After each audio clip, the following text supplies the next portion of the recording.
such an amazing film. I was planning to be funny, make you guys laugh.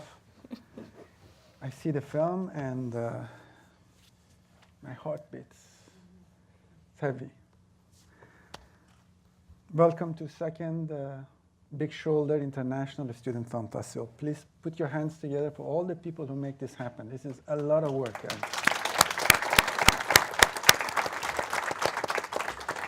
I want to thank you, all the faculty members who have put lots of hours to make this happen, all the students who have worked, volunteers, especially Visiting Artist Series, from Master Wendy to all the students who work with her.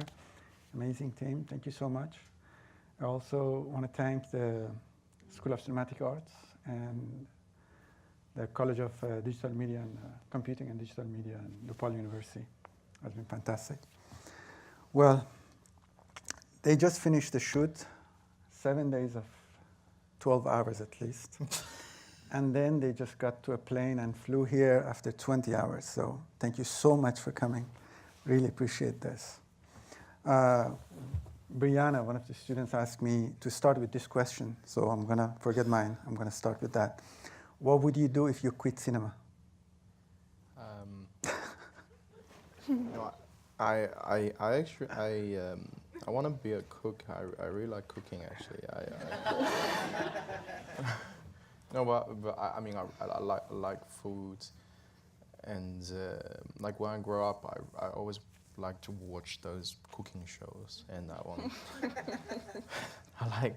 I don't know. I just like cooking, but I never follow any like recipe. Like I always try to do different stuff. Like sometimes it works out, sometimes it doesn't. I just like if I have some ingredients, like I just okay, let's try to cook them together to see what's gonna turn out. But like I never follow anything. So I just love the process of making something.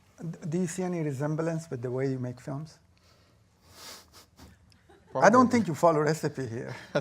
I don't know. But yeah, maybe.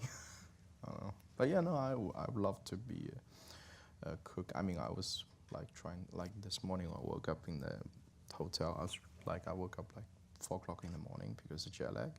I was like watching, like trying to research good restaurant in Chicago. All right, Constanze, what would you do if you quit cinema?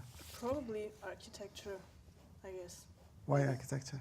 I like architecture, and I like really, I don't know how to say that. When I make images, everything has to have like, if a line is crooked, then It has to be German. I can't deal with that. So probably something with architecture, I guess. Well, we're going to get to the question. I think this is amazing that both of you have, the alternative is so close to what actually you do here. But give us a little bit about yourself, your background, and then we get to other stuff. Okay. I mean, I'm from like a small city in China called Changzhou in Jiangsu province. It's pretty close to Shanghai. It's about a 1 hour train ride from Shanghai. I grew up in a family with no background in film. My dad's architecture designer. My dad is an architect, and my mom is just a like factory worker. And I was trained, but my dad's side of family is like sort of have a tradition of painting. My grandfather was a painter, so I was trained painting from a very young age for like 8 or 9 years. Then some, but I never thought about doing it professionally. And my dad wanted me to do architect, but he was quite successful architect in my town, so I didn't want to do that. And somehow I had the opportunity to study overseas, and they asked me what I want to study, and because I really like watching films, I just told them that I want to study films. At that time, I had no idea how to make a film. I never touched the camera before. Like before my first class in the film school, my bachelor's, I did my bachelor in a not very good film school in Australia. So basically, as as long as you apply, they take you. And that's the only film school I could go. Okay. And before the first class, I never touched a camera before. And at that time, my English wasn't so good. So I don't even know what does DOP mean. But yeah, then I decided to try to train myself for the technical skills, because if I say I want to be a director or DOP, nobody would listen because I didn't know anything. So what I did is I basically emailed every single production company in that city and say, I'm a film student, I want to learn and working experience, I don't need money. So there's only one company replied me, says, you can come, we can have a talk. And then they took me as a working experience or intern, just taking photos for their commercial production company. So I start from there, then I told them I want to do more. And one of the director asked his gaffer trained me as a lighting assistant. Mm-hmm. So he trained me everything about lighting and a camera. Then I started freelancing with him. I did about 2 years lighting and camera freelancing in Australia, just commercials, feature film and stuff. At one stage, I felt I was comfortable about all the technicality side of thing. I understood how whole film set runs. I was freelancing professionally. Then I put my hands up when I was graduating from my bachelor school. I didn't go to the school at all for the 2 years. You just paid tuition fee? I paid tuition fee. I just tried to pass all the tests, but I didn't spend any time in the school at all. I felt I was learning more on the film set, working on film set. And that's not a very... I'm very sorry.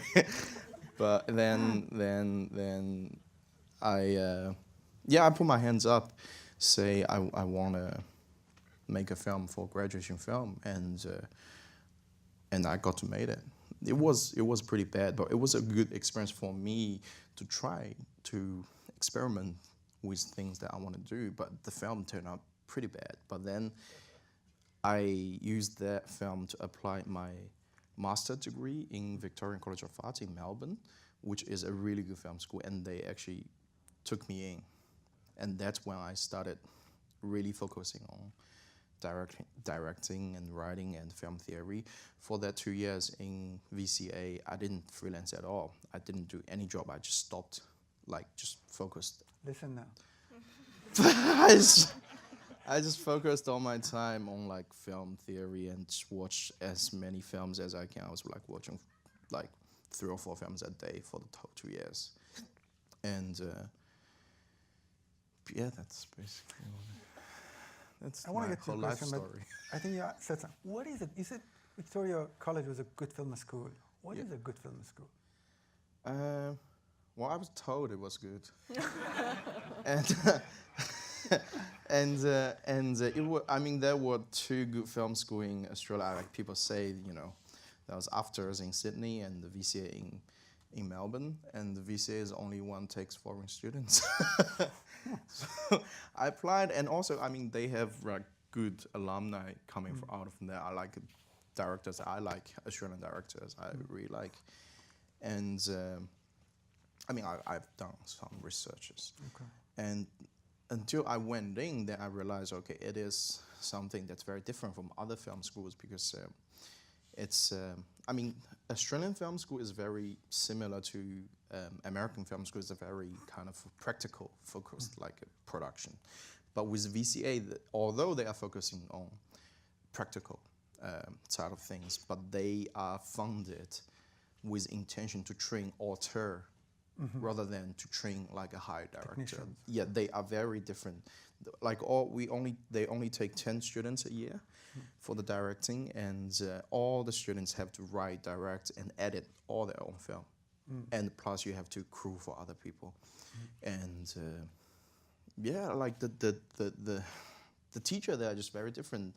The first day they just told us, okay, this is a school, so they have to teach you something, but you don't have to listen at all. You can do whatever you want. Okay, great. Yeah. Well, I'm gonna shut up now.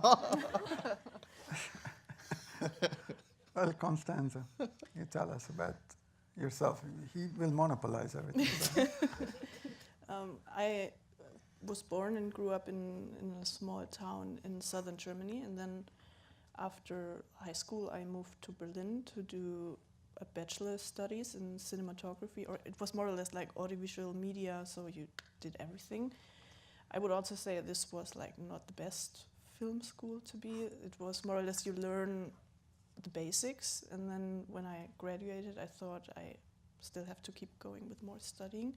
So I applied for another studies at German Film and Television Academy in Berlin, DFFB, which is kind of a good film school. At least for me, it was very good for cinematography.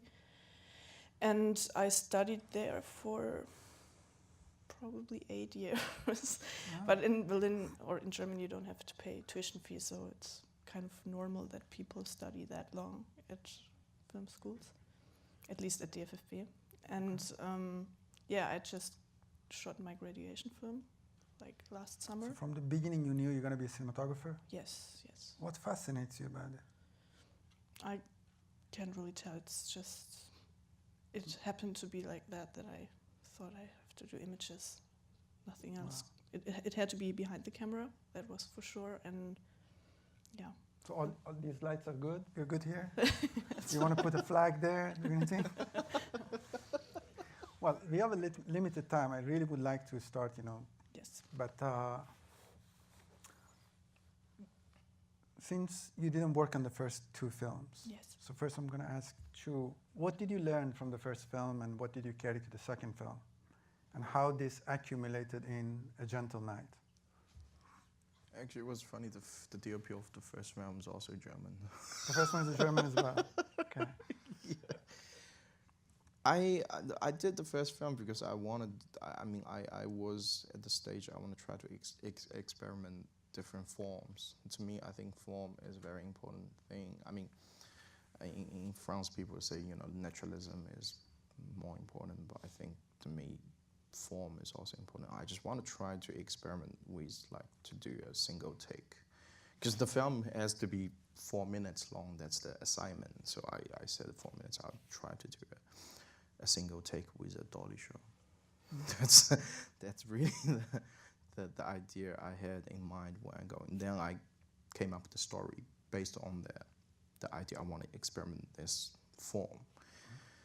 Then afterwards, I actually did another film in between The World and also Under the Sun, but that was not very good, so I didn't give it to you. But I also tried to experiment a different type of you can say different type of language, or the form, and then with what I learned from The World, how to do effective dolly shots and stuff, how do you work with those things, what to do, what not to do. Same with the other films.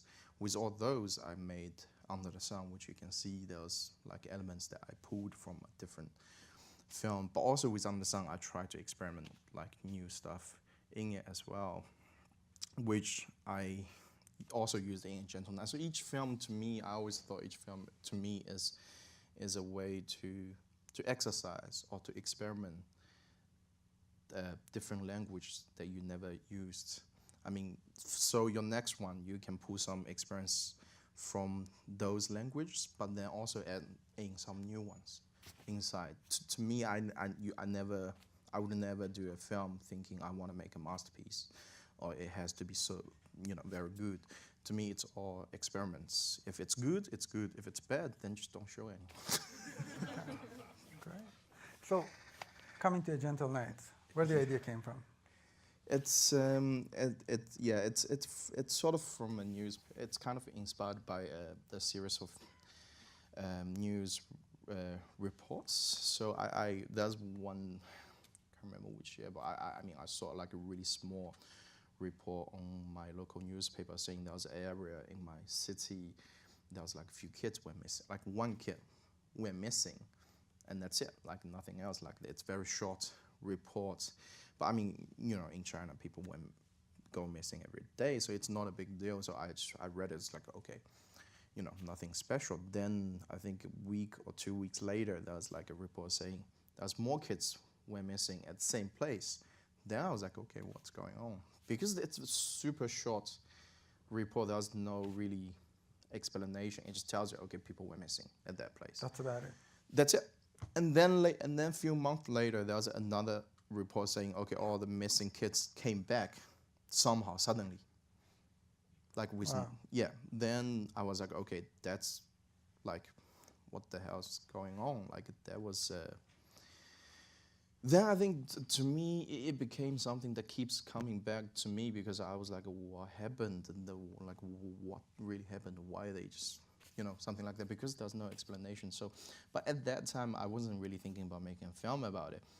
It's just a mystery that keeps coming back. I think then later at a stage, I was going to make a new film, and I was thinking, okay, what do I do? And that's the thing that keeps coming back to me, that I felt maybe I can try to make something out of it. Okay. But I know that Qiu doesn't write typical scripts that has 3 acts, a structure, a twist at the end. That's not his style as far as I know. At what stage you got involved, and what was the pitch, or what was the script like? Were you surprised? Did you like it? How did you get involved? He just sent me the script. Like, we met each other before, so we knew each other from a few film festivals, and then he like asked me if I want to do the camera on his next project, and I said, of course. Just send me the script whenever you have one. And then when he had one, he sent it to me. I wasn't surprised or anything. Like, I didn't know anything about the story behind it, but I immediately liked it. But he also let me know that he changes a lot during pre-production, so that's maybe only like a guideline for how the film is going to be in the end. And then, I don't know, you already started a few weeks before I came to China, and like sent me location photos of like a few options, and which one do you like? And then that's what was the starting point. So I basically... What is in general the process of research for you as a cinematographer? You got this script, you've never been in China. Yeah.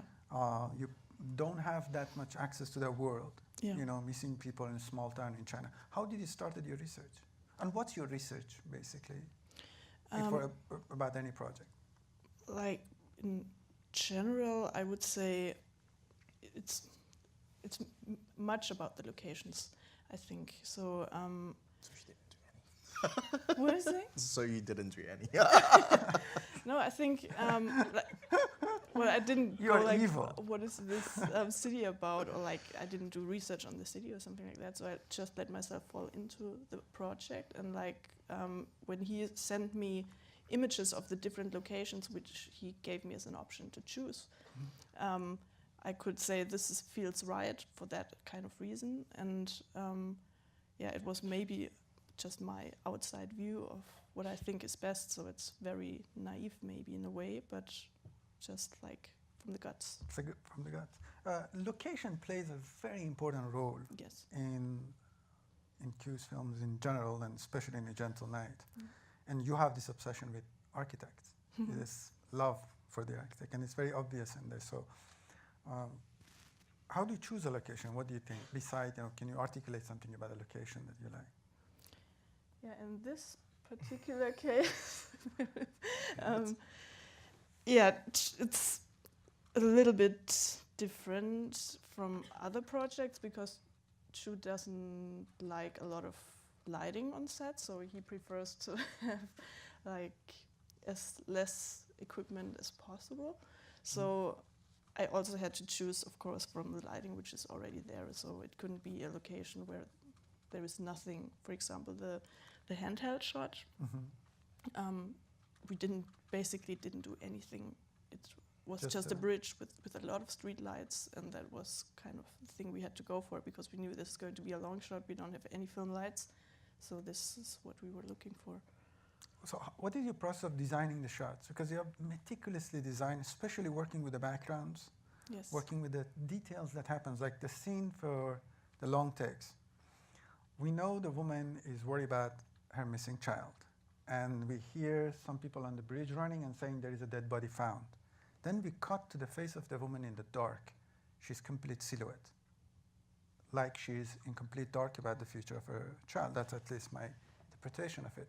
Then we'd run with her. At some point, she turns around to the bike, and when she starts running back, now we are in front of her, and all the way to the police, and these firecrackers are going up, and it's like bullets to me that is shooting the dreams, the hopes left from her, and culminating in that emotional outburst with the police that says, my daughter is missing. So this is a very complex shot, even though it's very simple in the first glance. So what was the process of designing that shot? What is your collaboration process? I think like it really depends on the location. So if it would have been a different location, then the shot would have been totally different, of course. So we really had to adapt to what we had there and like the angles we used and what the opportunities were then for this particular shot. But we just spent a lot of time there together and tried different things. So actually everything happened in the pre-production, right? So we went there many, many times with like the whole crew, which was already there, and like used them as stand-ins and worked out different options, and then we chose from what we thought felt best for the story. So Qiu, you basically in pre-production kind of do a video storyboard and see which one is right? Yeah. So we basically we had the actress on there, so we figured, okay, based on the script, what's going to happen at this place, and also how, because of the geography of the location, how can we use that place to its fullness? So then we start adding on stuff that's not on the script. I think we had like a rehearsal, not on like performance part, just on the staging with the actress, and we thought, okay, the story could work here.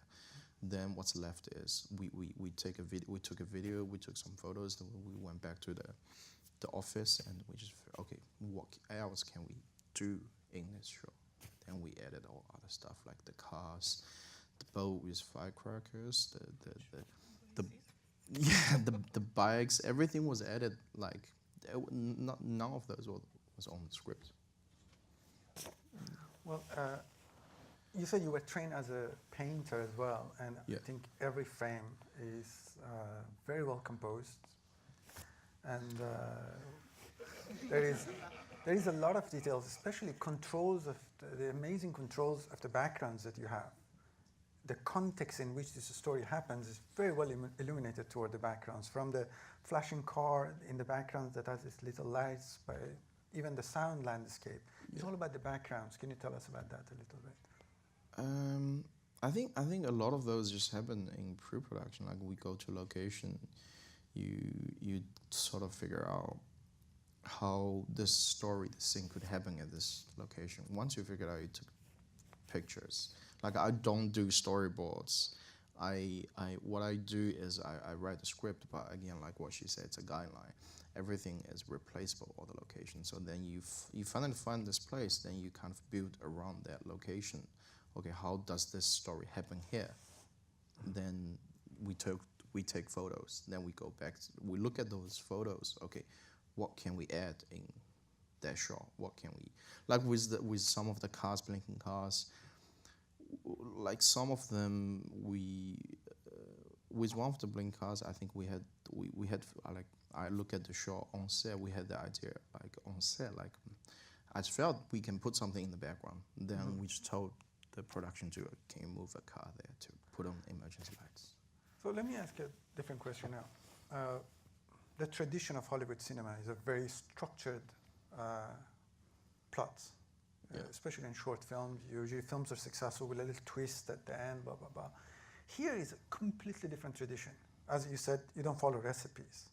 So how much plot is enough for a short film for you? I thought my film was very plotted. No, I think this is a lot of plot. Huh? This is action movie for you. There's a lot of plot for me. I found it's too much story. No, I always film my films like there's too many stories. No, I do follow structure. I always think a film has to have a beginning, a middle, and an end. And This film would have been rejected in the department here. I would have rejected it. If somebody brings this paper, a mom would miss her daughter and then goes to the hospital, I would say, oh, work on the character arc. The plot is not second act. I don't know. So how do you battle that? When, for example, talk to a producer, I did look at this 2-page of paper and say, this is going to be a film? Yeah. How do you do that? No, like the producer, I was the producer. No, I produce all my films. So,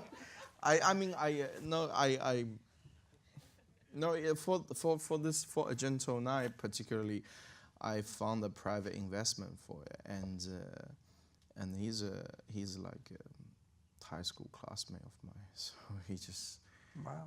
Yeah, he just did it. He doesn't care. He's from a rich family. He's like, he's like, I don't know, lunch money or something, and money laundry. No, he did. Yeah, he did give me. I showed him the script. He gave me some notes, but he says, it's your film. You don't have to listen. Okay. And then I was like, okay, I'm not gonna listen. and also I talked to the Vince. Oh yeah, Vince, don't mention names. Yeah. Okay. We'll talk about it afterwards.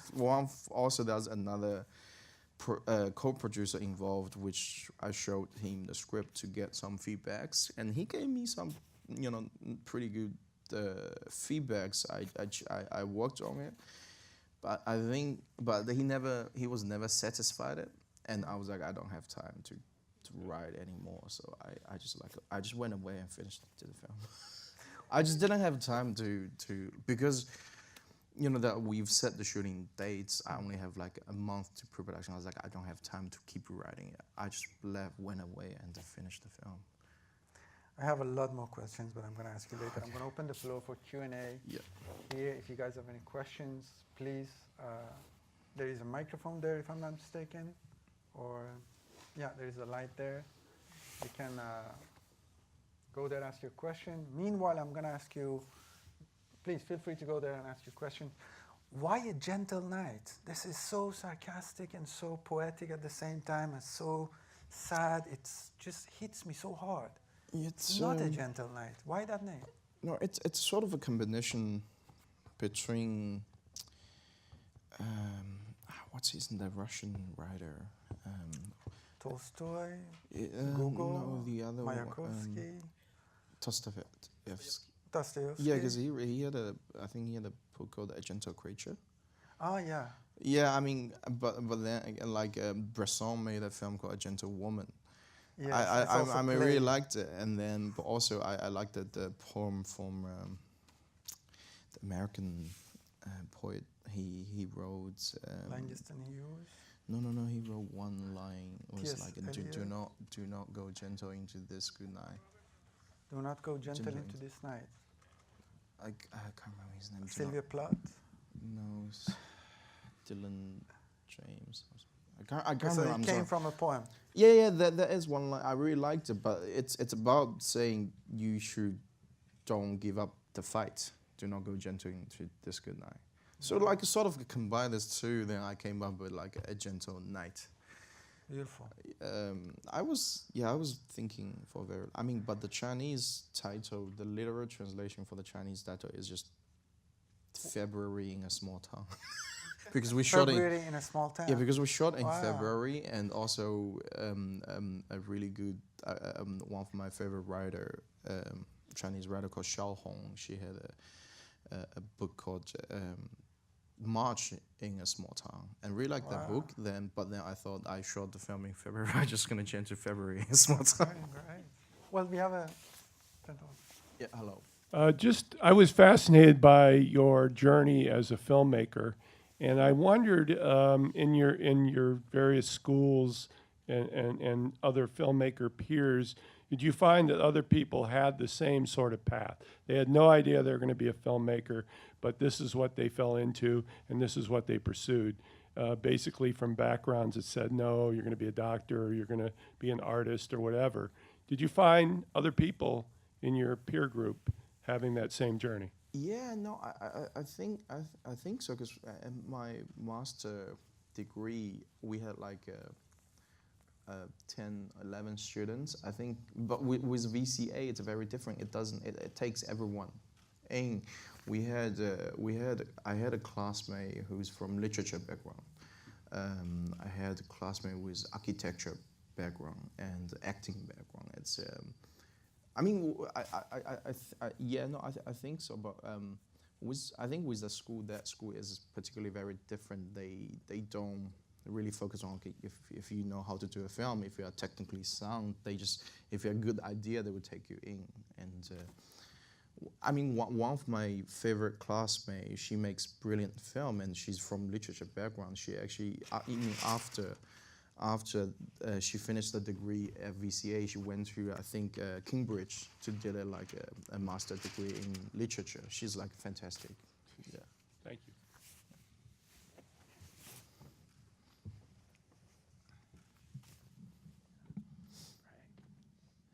Hi again. Hey. Hey.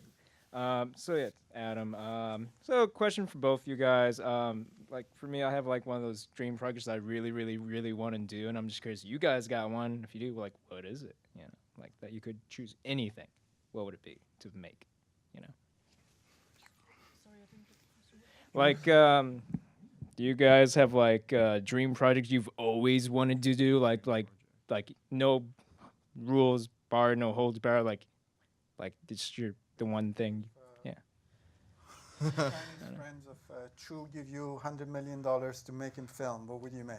No restriction. What's your dream project? If you don't, Oh my god.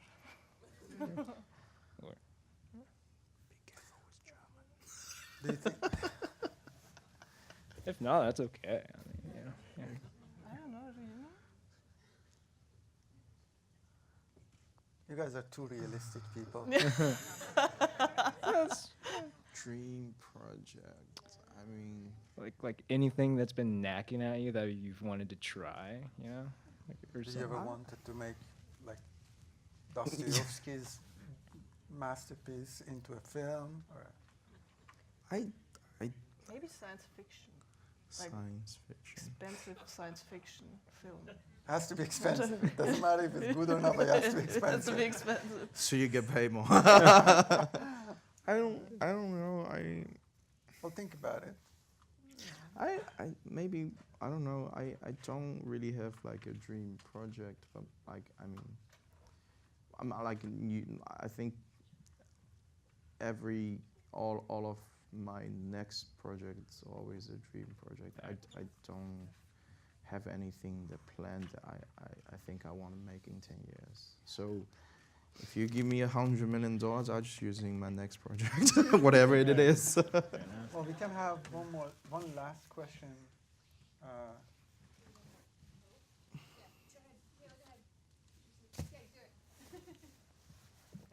Hello.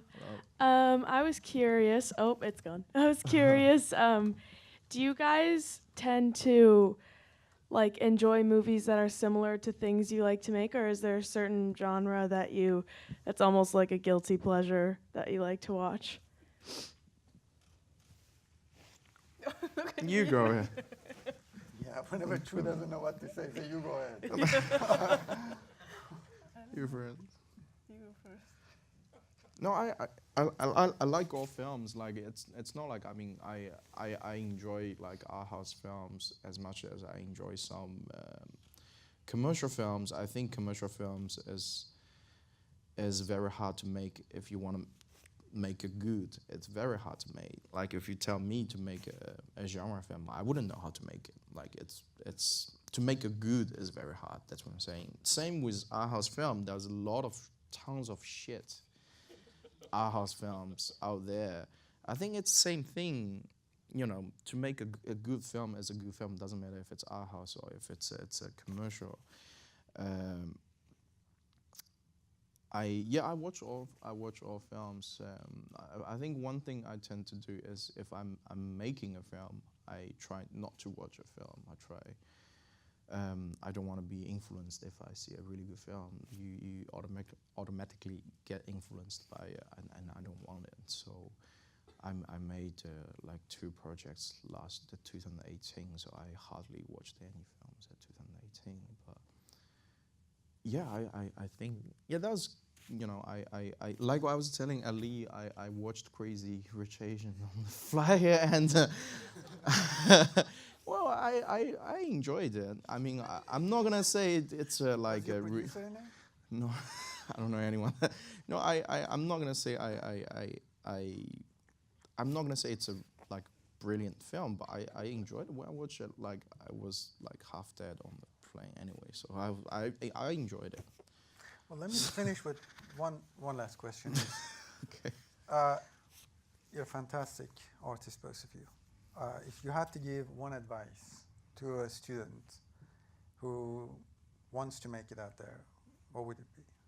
Who wants to make a great film, what would it be?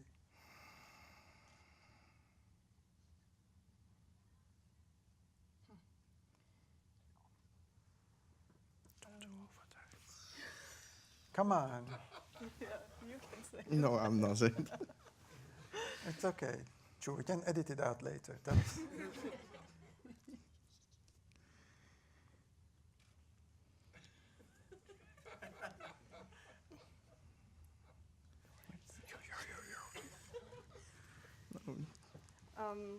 Like, I don't know. I would say as a student, I would try to make as many films as possible. Like I tried during my studies, I tried to shoot as much as I could just to get experience. great. Shoot as much as possible. True. Okay, I think I actually have 2 like advice I got from my teacher and also another director I admire, and the 2 rules that I really followed since now. One is if you're a director, always try to do your own budget. I think it helps if you are making independent films. I mean, if you're making like a commercial studio films, then that's a different story. But if you want to be independent films and you want to survive, I think it's very important to always do your own budget. I always do my own budget, so you never allow other people to tell you how much your film is going to cost. And the second advice is given by my teacher is always realize, like, never assume anything. Like, assumption is always the mother of failure. I think that's what he said. Like, never assume that your friends is going to be capable of the job you're offering. Never assume this guy who's you never worked with is going to do the job. Never assume anything. Like, when people tell you, I'm good, never assume he is good. Like, just never assume that people are telling you the truth. Always try to, I don't know. Control it. Yeah, control everything. But yeah, he just said never assume anything, never trust anything or anyone without proof. It's super I mean, I've done things that I regret is because I assumed, you know, all my friends could do it, or all of this guy said that he's really good, that he can do it, or this actor, actress, they said something that I trust. But yeah, I just never assume anything. Well, Yeah. he has been very, very generous of you guys to fly 20 hours to come for this 90 minutes with us. Thank you so much. Thank you for Thank you. Thank you for coming.